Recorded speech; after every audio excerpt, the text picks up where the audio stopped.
a sample plate in front of you, but this is the way I'm presenting the Larapinta Trail mix here on my hip. The Larapinta Trail, you can see it, smell it, touch it, but now I want you to be able to taste it as well. And I think it's appropriate when you walk the internationally famous Larapinta Trail that you can actually taste bush foods as you travel. So I prepared this little bag for the hiker to take with them, and I have 4 elements in there.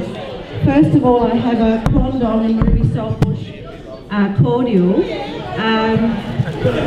with fresh Kwandongs and fresh Ruby Saltbush.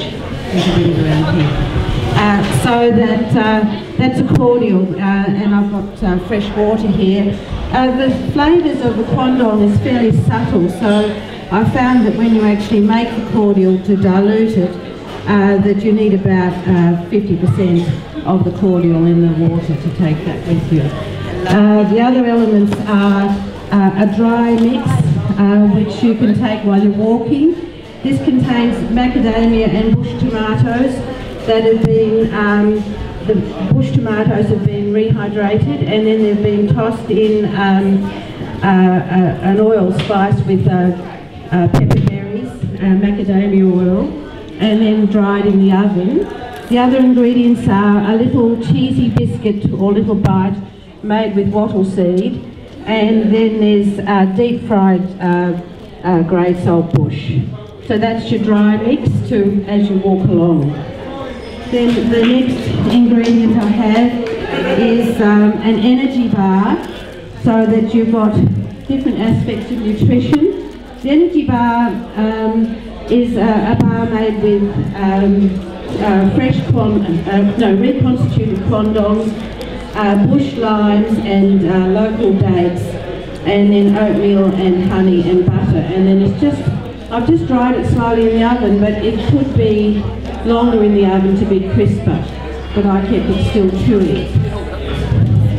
So that's the little energy bar.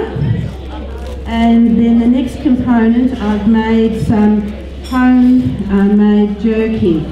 The long thin strips are camel. I used a camel steak, and the other bit, which the other piece is kangaroo jerky, and the meat has been marinated overnight in a mixture of soy and Worcestershire sauce and bush spices and some Murray salt that had some chilli with that, and then dried in a 70-degree oven for 12 hours on the rack. And so it still has a nice texture. It's not too stringy and not too dry, so that provides the energy. So I've tried to bring in as many bush foods as I could, and to provide a balanced, nutritious sort of little parcel to take.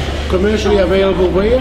I feel that it's an idea that could be picked up commercially. I have spoken to other people who walk the trail, and they've said that it's a pity that they've got to have dehydrated foods from New Zealand and things like that on the trail. Wouldn't it be nice to have things that were locally made? And I do know we have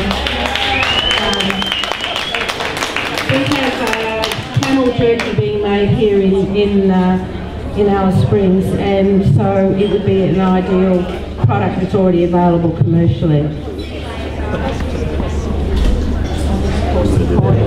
Do I really have to walk the trail to get that? I'll let you, you dilute it to the right amount, yes. What an outstanding concept. Oh my God. Incredible research. 3 out of 3. My goodness, you have done it yet again. This is amazing, the ideas you have. From all these families we get into Alice Springs, you know, to people all over the country and all over the world, to get something like this, you know, would have a completely different impact from a different area, you know. Because the only way these days you can try unique bush flavors, you will have to go to a restaurant, you know. This is unbelievable.